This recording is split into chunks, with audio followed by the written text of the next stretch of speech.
Hi, my name is Dino Caruso. And I'm Shawn Richison. We're the creators of Origin Point, a story that's going to be featured in horror comics from Antarctic Press. And you're listening to the True North Country Comics Podcast.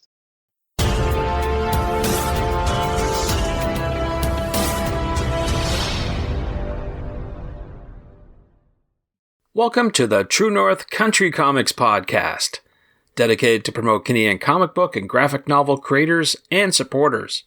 I'm John Swinimer. On this episode, I chat with Dino Caruso and Shawn Richison about Origin Point in horror comics from Antarctic Press. This podcast is available on Apple Podcasts, Google Podcasts, and YouTube. Please like and subscribe to that video channel. If you want to help the site and the podcast, please consider supporting the effort by chipping in at ko-fi.com/True North Country Comics. Your patronage is greatly appreciated. Dino Caruso is a writer based out of Hamilton, Ontario. Dino's work has appeared in 26 anthologies from publishers including Accent UK, Ape Entertainment, Black Glass Press, Black Ship Books, Hamtrek Idea Man, Hesky Horror, MetaHuman Press, New Reliable Press, Pop Goes the Icon, Red Leaf Comics, Ronin Studios, Terminal Press, Time Bomb Comics, Toronto's Cartoonists Workshop, and many more. Dino has produced numerous short stories in a variety of anthologies including Young at Heart, The 27 Club, a comic anthology, Twisted Christmas Volume 2, and many more. Also based in Hamilton, Ontario, Shawn Richison is a penciler, inker, letterer, colorist, concept artist, graphic designer, illustrator, and storyboard artist. His first professionally published work, the graphic novel Drive, proved to be an incredible learning experience, and Shawn has continued to grow as an artist with every subsequent project. Shawn is continuing to pursue logo design and other illustration work. He loves to experiment with subject matter, form, and style, and is an avid collaborator. His most recent works include being a cartoonist on a trip to Runberg, Against the Wall, and most recently, Fisk, the Substitute. His most recent work is Origin Point with Dino in horror comics from Antarctic Press. What do you get when you mix science-spawned monsters and time-traveling horror? You get this story from Dino Caruso, Shawn Richison, and J.C. Grand that starts in horror comics number 30. It goes like this. As treacherous forces assault an illegal underground lab, bleeding-edge mad scientists attempt to salvage their unnatural creations. The resulting time travel experiment scatters immortal monsters across history, ravaging their way back towards their origin point. So without further ado, here's my chat with Dino Caruso and Shawn Richison about Origin Point in horror comics from Antarctic Press. So Dino Caruso and Shawn Richison, thank you very much for taking time to chat with me. Hey, my pleasure. We are very happy to be here, and thank you for the opportunity. Well, thank you both. Appreciate it. I've interviewed you both separately for the podcast before, but this is the first time I've interviewed you both together, and there's a really good reason for that, and we'll get into that in a wee bit. But before all the questions, I want to ask you each, what's on your bedside reading table, and what are you reading today? Maybe Dino, I'll ask you to go first. Sure, absolutely. I am reading the Kate Beaton graphic novel, The Ducks, the big volume that she just put out, and it is absolutely fantastic. Yeah, that's a good one for sure. How about you, Shawn? What are you reading today? Oh, I'm a big fan of Ed Brubaker and Sean Phillips, and I've been enjoying, again, I believe it's Pulp is the title of that book, and it is solid crime fiction, and I mean, I'm just all the way there for that stuff, so. Cool. Very good stuff. Both good books for sure. So we're here talking to you both about your upcoming story appearing in horror comics from Antarctic Press. I want to ask you what's the story about, and I'll let both of you decide who wants to talk about it. It is our version of the monster series. I mean, like, it's got our version of what Frankenstein could be. It's got our version of what the Wolfman could be. And essentially, we combined the monsters, like the universal monster characters, into a time travel story. And I think the main conceit that really, really excited me is that what would happen if a creature or if a character of some kind got sent way back in time, and this creature or character was immortal, and he had to struggle his way all the way to the origin point of where things started from. And the changes that happen to him along the way, and the way that he changes and grows, and the people he meets, and the way he affects other people. And I just thought that that was an amazing idea. And I suppose I had the kernel of the idea, but then I started to talk to Shawn about it, and it became a lot more interesting, and it became a lot more complex when the two of us put our heads together. And Shawn, I don't know if you maybe want to take it from there. I could speak a little bit to the genesis of where this came from, because I remember us being at a comic convention in Toronto like a few years ago, several years ago, and Dino saying, I've got, okay, well, you know, we'd worked together. We'd done a little indie book called Wall Ball, which was a lot of fun. We'd done some short stories and stuff. And I said, well, what else are we going to do? He's like, well, I got this one.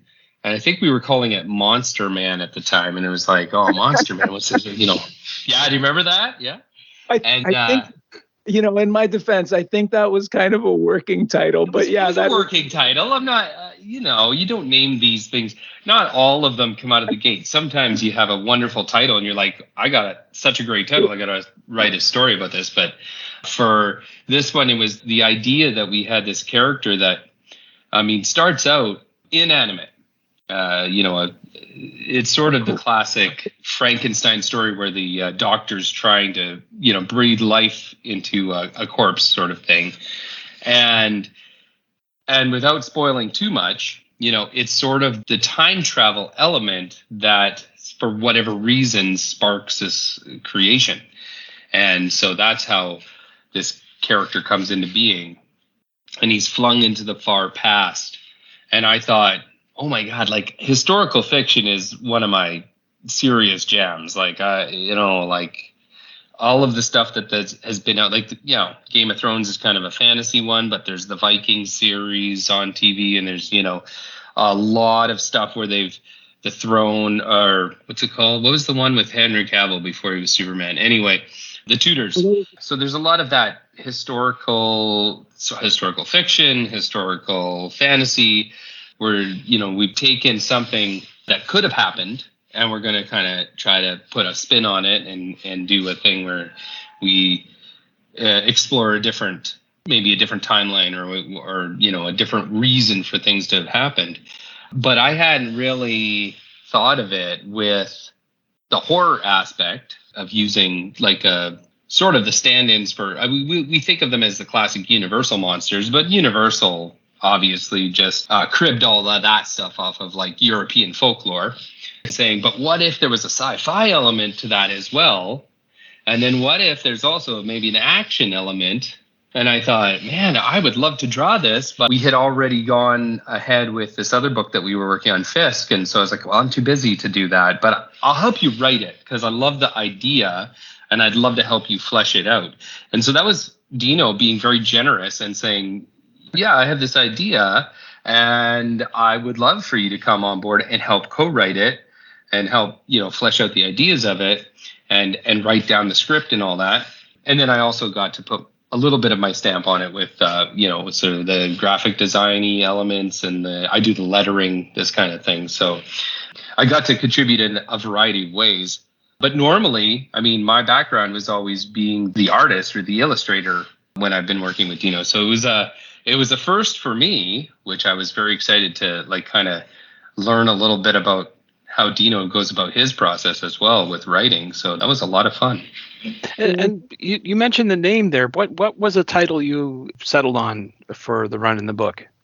The title of the 4-issue arc is called Origin Point, and that was actually the second title we came up with. It was originally called the Prometheus Code.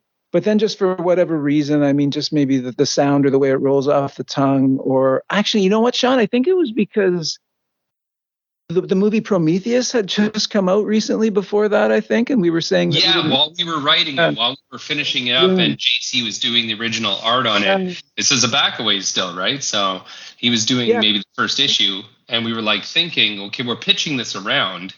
We probably don't want to confuse this with something that's a huge property. I mean, Alien, Ridley Scott and all that. And also because we were still working on it, then all the reviews for Prometheus started coming in. And some elements people didn't like so much. So we're like, yeah, we definitely don't want to be compared to that. So I personally love Prometheus. Okay, I'm going to put it out there into the universe. You can send me the hate mail. I don't care. But no, we thought, you know what? It's not really the same story, right? It's not anything. It's not the same kind of real genre or whatever. So in a way it is, it's horror, it's sci-fi, but it's really quite different. So let's find a different title. And Dino said, well, he is going back to find his origin point. And I, well, yeah, that's perfect. That's a great title. Sure. And I think that kind of shows just how long we've been working on this. This was not a quick process for us because we were both in the middle of other projects and we both have a busy family life. So this has been kind of a slow process for us, but we're very happy with the way it turned out. And like working with Shawn as a writer collaborator has been tons of fun. I think that the story turned out really well. And I think that the two of us combining our ideas and combining our work habits and everything created something that's better than we could have done on our own. It's been a really great process. Cool. Now, Shawn, you just mentioned the artist on the story, J.C. Grand. I wonder if you could talk a wee bit about how you actually met up with him, and can you talk a bit about the collaboration process overall? Well, actually, I'm going to throw that to Dino as well, because I think JC, who is an amazing artist, he's got a very dynamic style. He came at us with a lot of shadows and a lot of angles and things that were, it's just I would almost say Magnolia-esque in a way, his style. I mean, I don't want to talk him up too much, give him a big head or whatever, but he was more Dino's find, I think, than mine. And Dino said, well, I've got this guy that I've been talking to. What do you think? And I was like, I think he's going to be great for this story, So what about you, Dino? How did you come across JC? I think, and again, this was a while ago, but I'm pretty sure it was on a forum. I think back in those days, I was hanging around Pencil Jack and the digital webbing forum a lot. And I'm pretty sure that's where I came across his work. And then, Shawn, if you remember, it started out as a short story, didn't it? I think we I guess we wanted to do a little rehearsal to see how the three of us worked together. So he illustrated a short story for us that was set in this world. And we were both really happy. It was Tea with Mary. And we were really happy with the way it turned out. And that story found its way into an anthology somewhere. And, I think that based on the success of that short story, we decided to go for it and see if he was willing to throw in with us on the bigger project. And yeah, I think it turned out really well. It's an exciting style. It's a fun style. He's a very efficient worker. I mean, it was a great process working with him. Well, Tea with Mary was almost a proof of concept to see how we felt like the idea could work on paper. So it was just 10 pages. It sort of laid the groundwork as to why is this character, how can we call him a Frankenstein type? And idea was it wasn't actually set in the near future or the present. It was set in the 1800s. I'm a little rusty right now on where our main character, who's evolved a little bit from his earliest days, is now wearing kind of Victorian clothing and sits down waiting at a train station to talk with this lady who's writing in her diary or whatever, her journal. And it turns out to be Mary Shelley.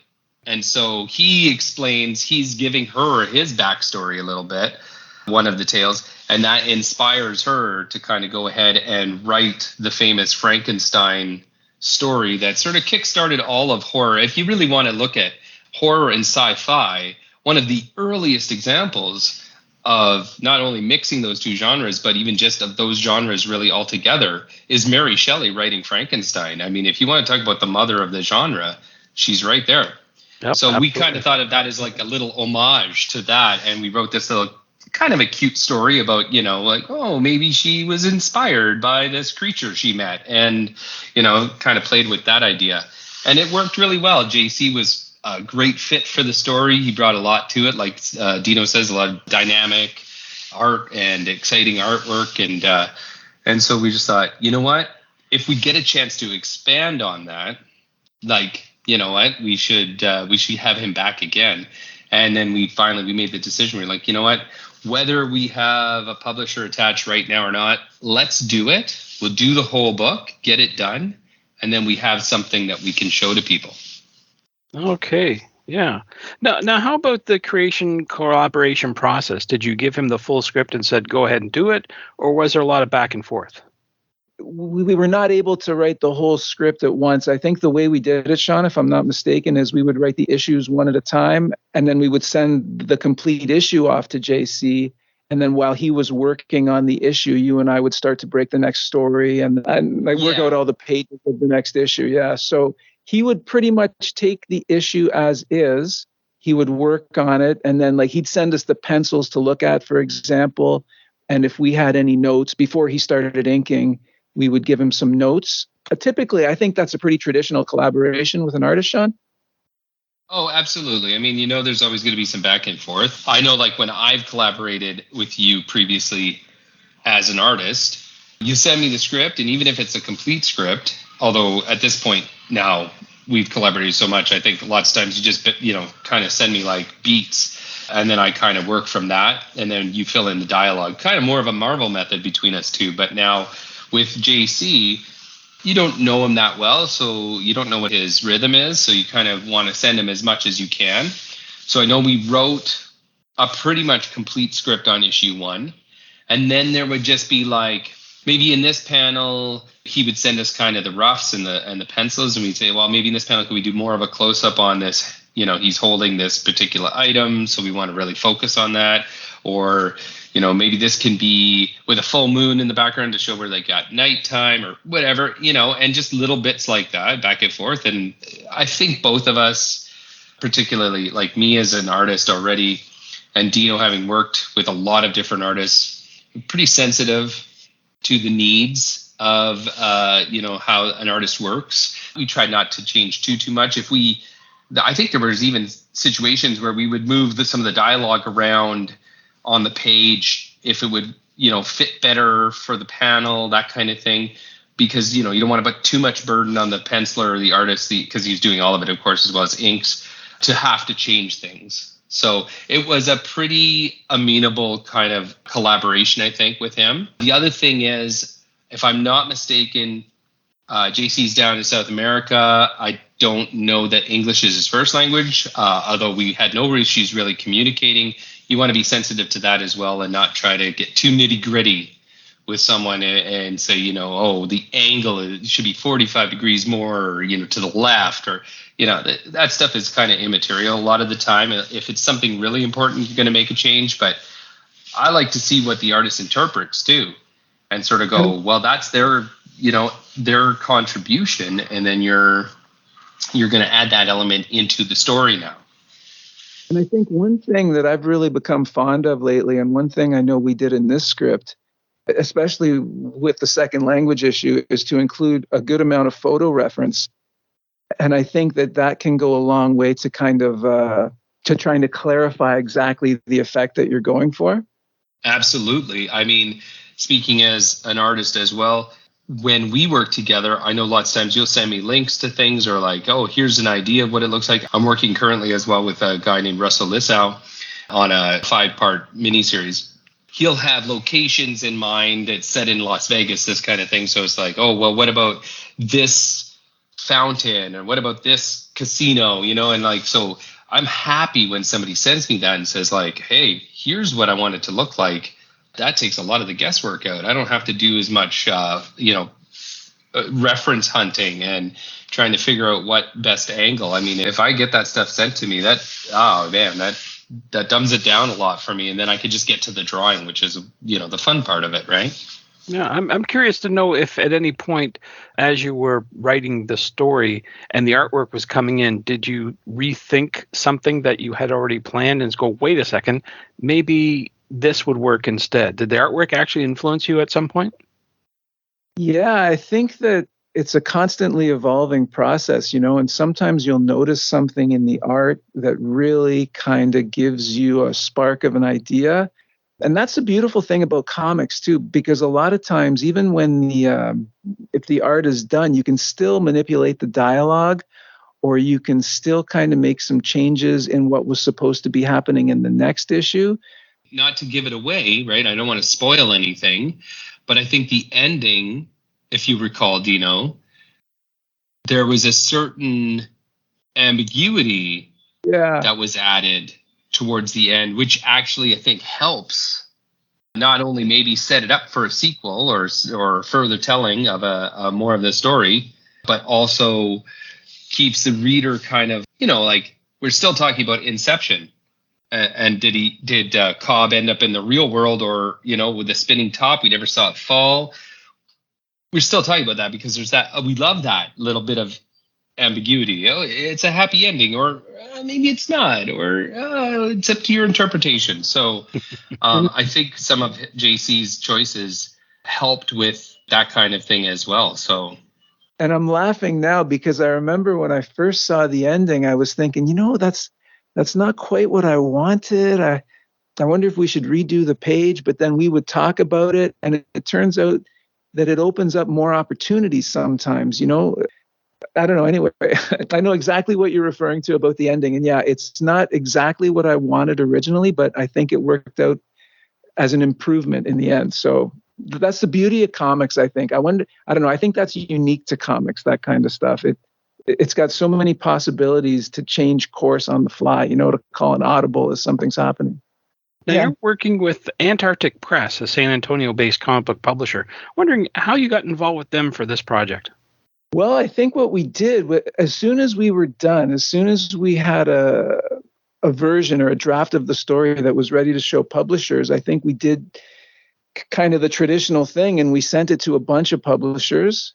And we were very fortunate to hear back from Antarctic. They responded very favorably to it, and they liked the story. They were especially happy that the whole thing was complete. I think that showed them a lot about our commitment to the story and the project. And we were very happy that they decided to take it on. They're a really interesting company that does creator-owned stuff, and I think that was also really important to Shawn and I. And we're very happy that it's going to be coming out as an installment in 4 consecutive months in their horror anthology. Yeah, I mean, one of the great things about the story the way we wrote it, is that it works as a full 100+ page story. And we were thinking of doing like a graphic novella, maybe doing that way. But we also built it so that each issue kind of ends like a bit of on a cliffhanger. Classic monthly storytelling kind of trope there. So that opened us up to if any publisher was interested in doing like, we want to just do a stand-alone, one and done kind of thing, we could do that. Or in this case, Antarctic looked at it and they said, you know what? We have this horror comic line. It's kind of an anthology because every, 3 or 4 months, 5 months, whatever it is, we switch gears and a different creative team takes over and they tell their story, but it's all under this one umbrella. And it was funny because I know that Dino originally talked to them. Is it Ben Dunn? I can't remember who we were speaking with. I only knew them for their Ninja High School and Gold Digger, and I really thought they were just like an American manga kind of company. And when I found out that they have a horror comics line, they have a sci-fi comics line, they have a classic pulp heroes line, like I thought, wow, they're really doing a lot different stuff than I had imagined, and I hadn't even had them on my radar as someone who might be receptive to the stuff we were doing, because, we do stuff in a very kind of classic action, horror, sci-fi kind of comics, American comics kind of style. They were very receptive. They were very like, hey, this is cool. Let's put this in the horror comics line. And I was like, yes, we will. At the time of this recording that we're doing, the stores are stocking up for Halloween. So I've got to ask, when will the first issue of your horror story be available for sale? It will be coming out at the end of November. I think it's the 25th, whatever the Wednesday is around there. And then it's going to be every month. Yeah, maybe the 20th even, actually, now that I think of it. It's right around the end of November. I know that. Sometimes you just never know when an issue is going to hit. But I know that horror has been a big focus of creators. I've noticed doing interviews for the past little while. Would you say that it's a I wouldn't say an easy topic to get into or genre, but what fascinates you each about horror in general? Horror is really big right now, not just in comics, but I think just across the whole zeitgeist because of the tumultuous times in which we're living, in a way. And I mean, I don't want to get into pop psychology or whatever, but my understanding is, when you're going through peaceful times and everything's, and I mean, we are relatively peaceful in Canada, in North America, but there are elements, that affect us globally, there be it pandemics or climate change and bad weather and bad storms and, Eastern European wars and, whatever else happens to be going on in the world. I think when the real world gets really scary like that, people try to escape to something where it's like it's fantasy frightened, so they don't have to deal with as much with the real world. I think that's when it's more popular, is when you have kind of troublesome times, people like, that's real stuff to be scared of, but I don't want to, I want to know that there's fake stuff that I can be afraid of, right? So now as a creator, I mean, I'll be honest, when I was a young kid, I wanted nothing to do with horror. I was a scaredy cat. I remember going over to a friend's house when I was, in grade 2 or 3, and I wanted to watch Jason and the Argonauts. The Harryhausen thing was on cable, and he flipped the channel, and there's Friday the 13th, and I just covered my eyes. You know what I mean? And I did that until I was probably, in my mid-teens, where I was just like, I won't have anything to do with horror. And then I don't know what it was, but there was at some point where I discovered, man, it's kind of fun to be scared. And I really like, as an artist, there is something very visceral about drawing some of these creatures and some of these macabre gore fest, you name it. I mean, I was one of the first ones to line up and buy Robert Kirkman's Walking Dead back when it came out. A black and white zombie book.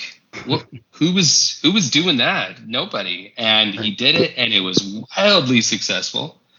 And it's just because there was an appetite for it, and it was, I think, around that time of modern resurgence of horror. So, I think that we like that feeling of being frightened, but being able to turn it off at the end.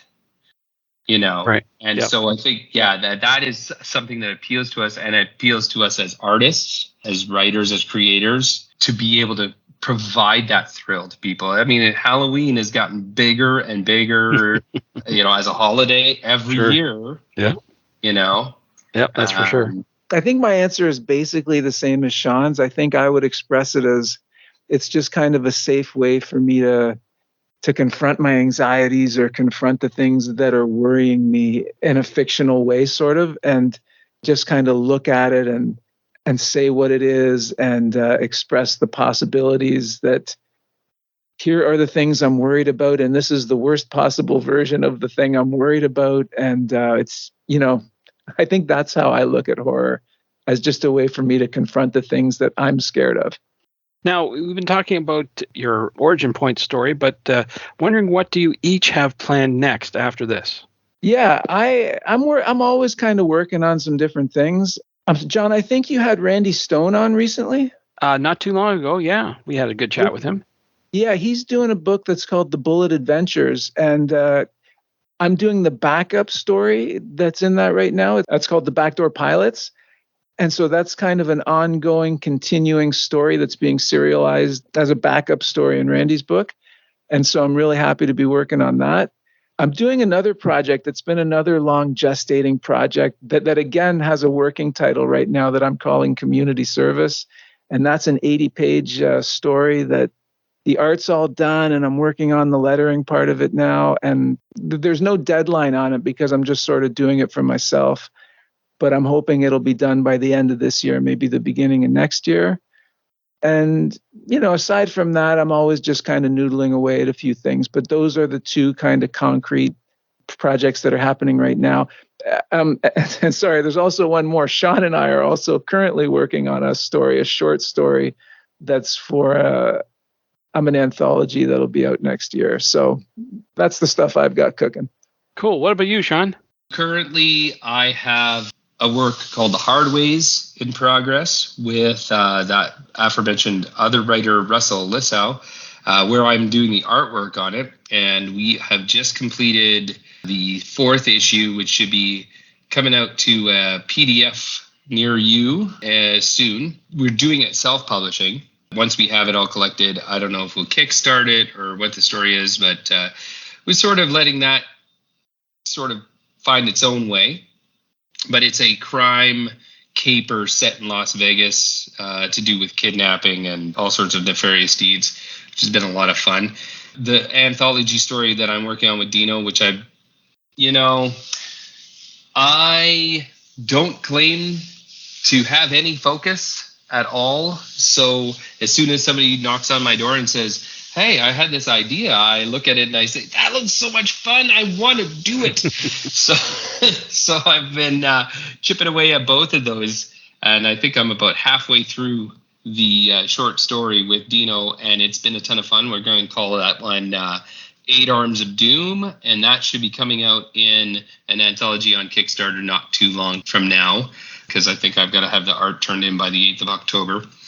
And then I always have my long gestating, self-written, self-publishing, self-drawn. I did hire a colorist to try to make a little headway on it.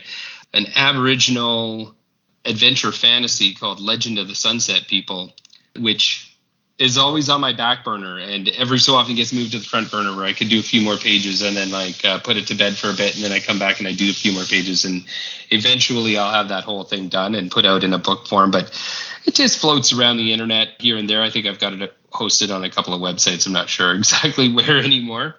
But then, after that, I'll probably do something else with Dino. I know we've got at least 2 more planned projects way down the pipeline, where we've got a sci-fi one about some Luddites that live in a computer-controlled world.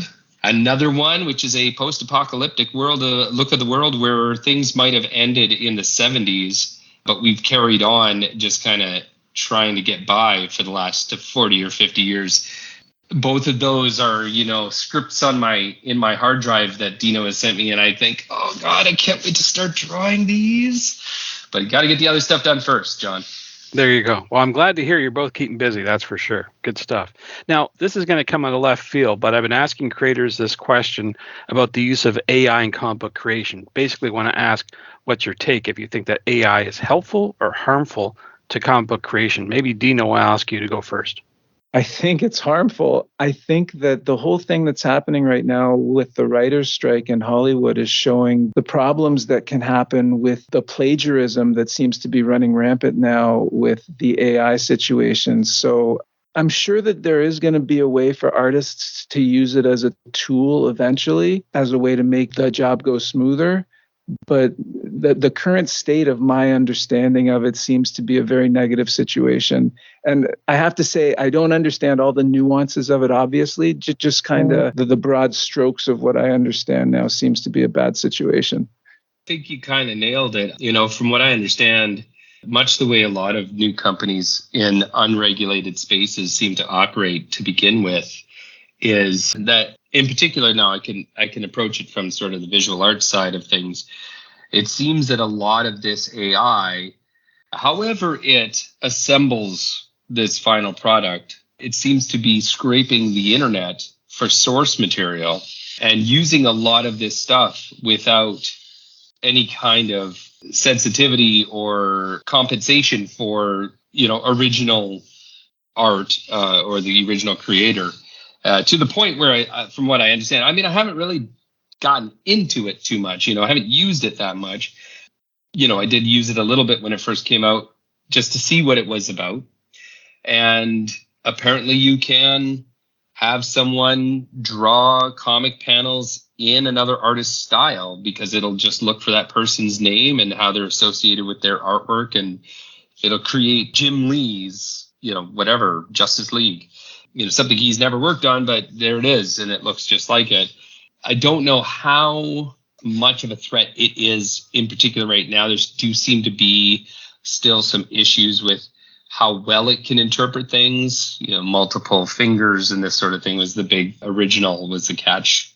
You could tell what it was, where it doesn't get straps on clothing correct. So things seem to run through bodies and that. But I don't know that it would take much more training for these programs to kind of move past that and get a little bit cleaner to the point where people are already still having a difficulty. I remember the Pope in his puffy jacket was like, oh my God, look at the Pope wearing this jacket. And it's like, it's not, it was made up. So that's, I think, to me, is the inherent problem with AI, is that there's no way to moderate whether something is a true representation or not. And it really fools people without them kind of having any idea that what they're looking at is not true. That's dangerous in and of itself. The way that it seems to be capturing people's artwork and using that as training material without any kind of compensation is unethical. The way that I feel like, even in its present state, or maybe especially in its present state, everybody complains, like we're in an era when it comes to, say, Hollywood, of sequels and, requels and remakes, and nobody has an original idea. But, then you see, and even IPs that are existing in other media that just get adapted. 70s heyday of original movies that were just, very artistic seems to have already slipped. I can only imagine when all you're doing is teaching a computer to regurgitate in a slightly different format another script, and it just becomes, yet another same thing that is just going to continue to dumb down sort of the output of Hollywood, of video games, of comics, as it would eventually trickle down to us.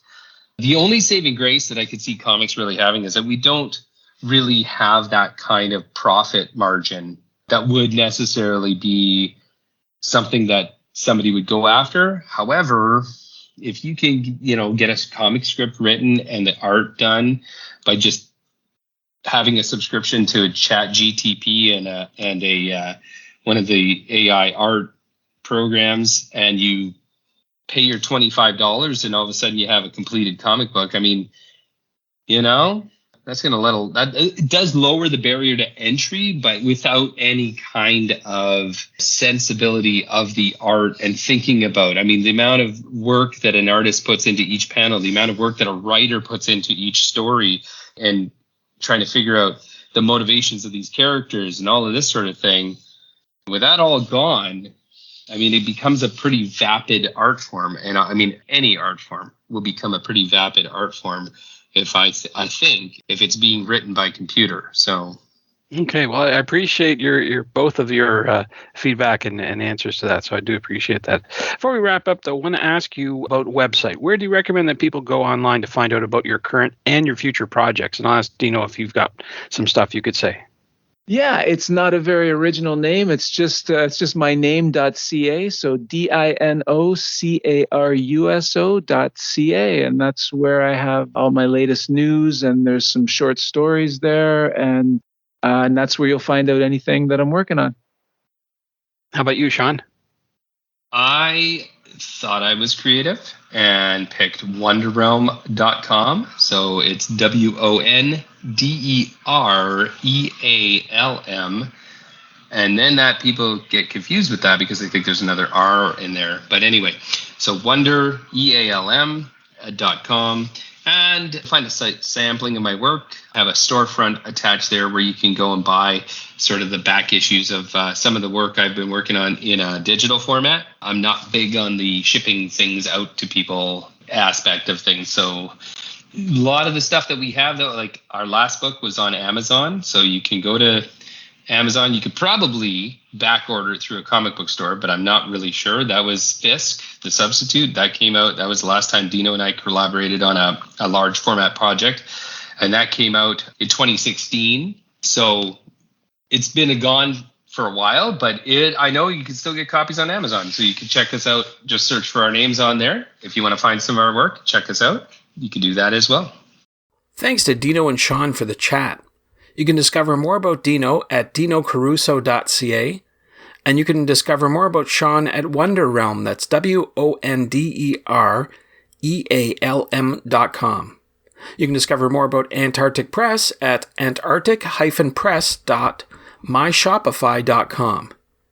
Thanks to you for listening to the True North Country Comics podcast. If you haven't done so already, please subscribe to and like this podcast on Apple Podcasts. And please check out the TrueNorthCountryComics.com website. True North Country Comics is now on YouTube. Please like and subscribe to that video channel and hit the notification button. You can follow along at True North Country Comics on most social media sites.